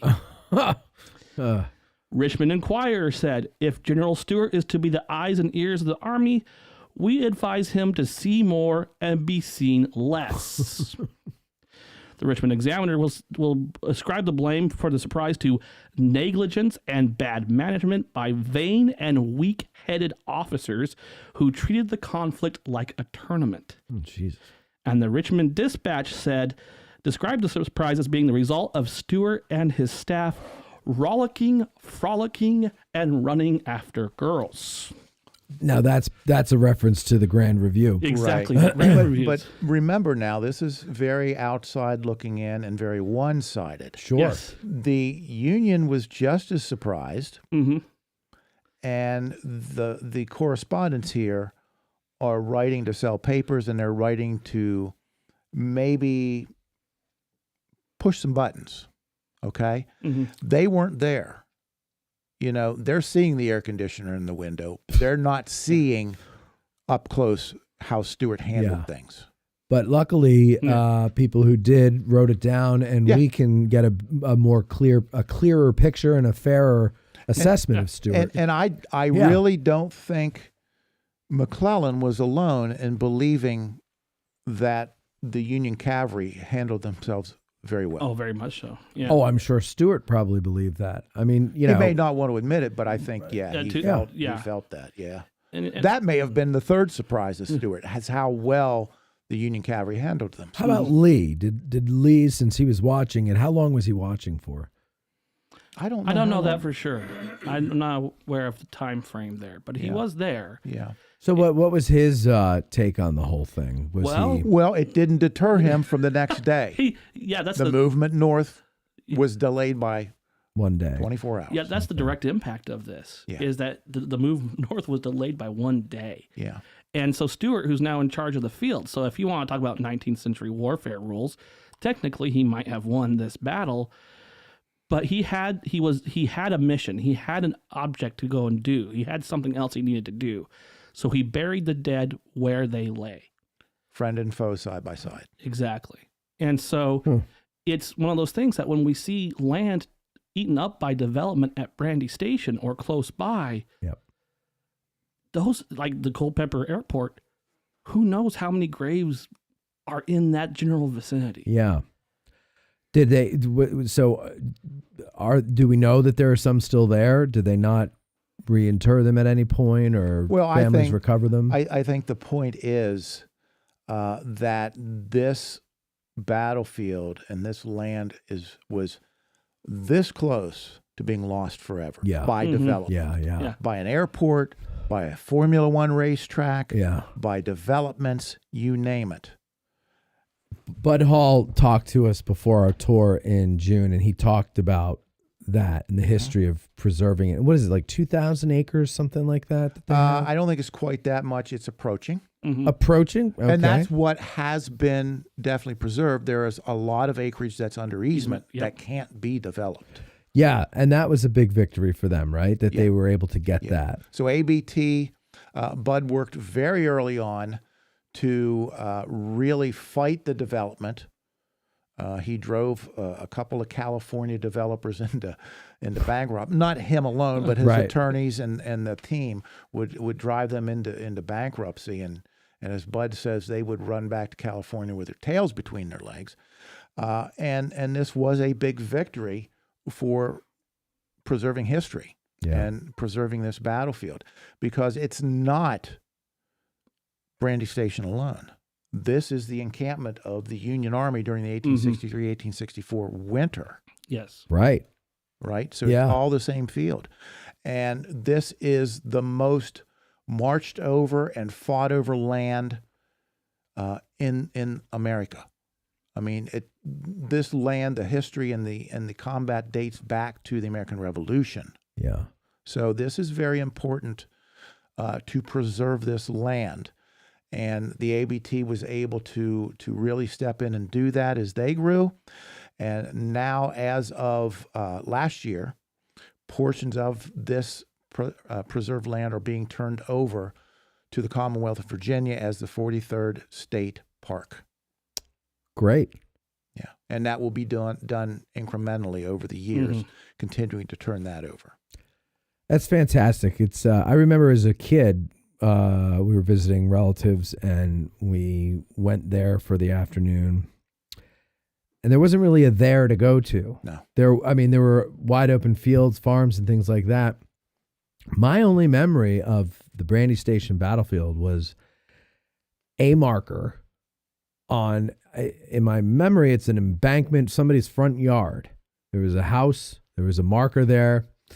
I feel like it was on Fleetwood Hill. I don't know for sure though.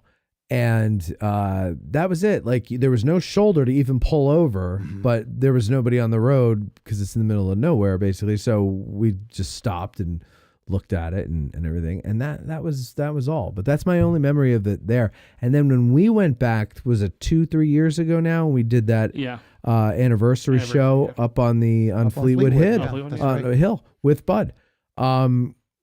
I couldn't believe how much there was. And we went on Buford's Knoll, and he told that story about with Sam Elliott. Yeah.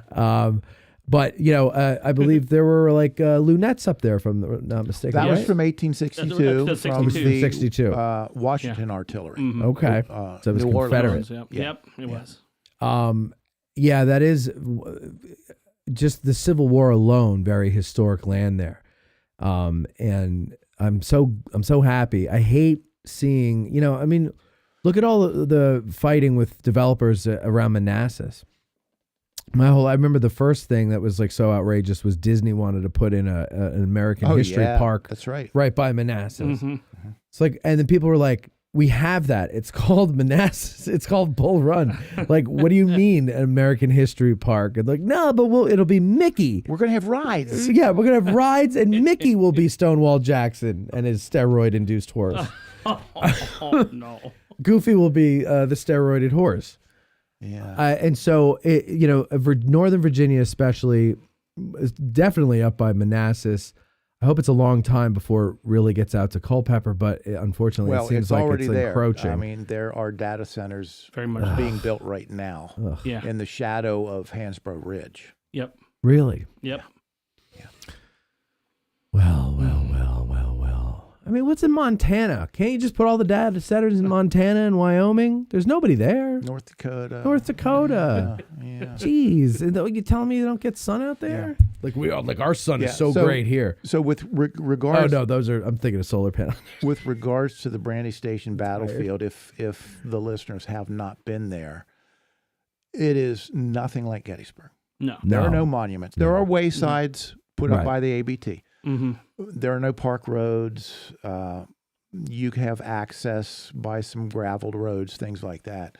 But there are no monuments and all of this stuff. There's very little encroachment on what has been preserved. So it is very pristine, very pristine. It's not like we've had a motel here and we've raised that and repurposed the land, Right. returned it to what it looked like. It's always looked like this. Now, there are some more trees than there would have been, things like that. And there are some structures that were present that are no longer there, but Yeah. it is very well preserved. Well, and my favorite part of our tour in June was when we went to the basically, I guess, foundation of St. James Church, Yeah. Oh, yeah. and we sat inside it. There's still some bricks laying around there, and there's headstones from the graveyard, Yeah. but it's in the middle of the woods. Yeah. And that was so cool. I did not know that existed. So, yeah, the church, the land for the church was deeded by who we spoke about earlier, Richard Cunningham. He owned a 1,600 acre farm there. He was usually not present. He was a mercantile dealer in Richmond, so he had a supervisor, an overseer, John Wiltshire, who ran the farm. It was a slave farm, but Cunningham, when he was at his home, he would go across the Rappahannock to church. Well, in bad weather, he couldn't do that. So he funded this land, and he and another local landowner gave money to build the St. James Church. Oh. It was a brick church. The bricks were most likely made by hand by the slaves and built. All right, so this church stood during the battle. And now the battle's over. The armies moved to Gettysburg. And after Gettysburg, where do the armies return to? Culpeper, the winter encampment. Yeah. All right. So the soldiers, including men from the 1st U.S. who made that devastating attack along with the 6th U.S.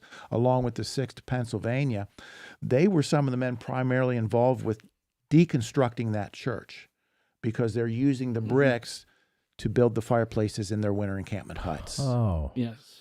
And it was never reconstructed? And never reconstructed. However, after the war then, a new church would be built to take its place in Brandy. Okay, so what we were sitting in were the ruins of the church that Union soldiers dismantled. That's right. Yes. Oh, that makes it even cooler. I didn't know that. Yeah. Oh, God, that's so good. Yeah. Wow. Yeah. And the only known illustration of that church was done by one of the men from the 6th U.S. And Bud Hall has that illustration. It is available online. I do have a copy of it in my binder, but it kind of gives you an idea of what the church looked like, and it does show the headstones out beside it too. Yeah. It's really cool. Those of you that did not join us in June really missed out. Shame on you. Exactly. Thank you. Shame on you, because it was really good, and it was nice to get out to other battlefields. And as much as I love Gettysburg, and as to me, it was never a confusing field for me to learn. Like very quickly, I picked up on it, and I think it's because prior to visiting here, I played Sid Meier's Gettysburg over and over and over again, and those maps are quite accurate. I mean, not accurate like you wouldn't use it if you were like in the army, but but as far as where things are in relation to other things, it's pretty good. And but these other places, they're like you're saying, it's not like Gettysburg. There aren't 1,400 monuments and markers. There's nothing. And so you've got to know how to look at a map. You've got to have someone like Mikey or Tracy there to interpret for you. And but always have a map. You got to have a map. Maps are the best. You have to have maps. Yeah. And there are, I mean, you can explore it yourself. However, there are places you don't have access to unless you have a guide with you. See, that's the other thing. You need see, right. So as I say here with Gettysburg, anywhere there's a guide, get a guide. And so obviously you're going to go to Brandy Station with guides. Guys, how CulpeperBattlefieldTours.com. That's okay. And also, people want to help, in preservation efforts and everything. I guess should they do it through the trust, or is there a ABT. foundation for? Yeah, American Battlefield Okay. Trust is great. Yeah. All right, we'll continue that then. Supporting the trust with all their efforts. And if you want to go back and start this show all over again after you get a map book, these are the books we're talking about: the Gettysburg Campaign Atlas and there we go, the maps of the cavalry in the Gettysburg Campaign. Bradley Gottfried, Philip Lano. Also, probably not just an atlas. There are a few good resources out there. Probably the most modern is Eric Wittenberg's Yeah. Brandy Station. Yeah. Yeah. Oh, that's a good Battle one. of Brandy yeah, Station, Yeah. yeah. That is a good one. And there are articles by Bud Mm-hmm. in some of the, are they blue and gray? Yeah, Civil War Illustrated, I Yeah. think, and there are a few Civil War. Bud Hall magazine. is really the premier historian of this battle. Yeah, get any article with Bud Hall, and you're gonna be fine. Well, I'm gonna get Bud Hall to come up here, and we talked at the tour about it, and I'm gonna have him do that probably over the winter. We'll have him up and talk about that, and I'll release that on the anniversary next year. Awesome. How does that sound, guys? Beautiful. As for everything else in the world, I don't know anything about it, but I barely know anything about this, what I do here every day of my life. But I will tell you this, I do know I appreciate you watching and or listening, and I appreciate Mike and Tracy and Tad in the back helping out there, filling in for Mike. Thank you very much, Tad. And thank you all for watching, and we will talk to you next time. Let it roll for a bit there, Tad. Ooh. Oh, Do you want me to fade to black? terrific. Mickey Mouse is in Oh my public goodness, I didn't domain realize now. it was that late. You might be onto something with a Mickey Stonewall mashup, maybe at Chancellor. Is Mickey Mouse really in the public domain? I guess he is. I don't know. He's like 100 years old, isn't he? I suppose I don't know if Disney would allow that to happen. I know, they probably, let me see. Is Mickey Mouse in Ooh. public domain? Public. Yes, the original version of Mickey Mouse from 1928. Okay, so And then there's also Mickey yeah, Rodent. you can probably stop it now. What's that? And then Mickey Rodent is even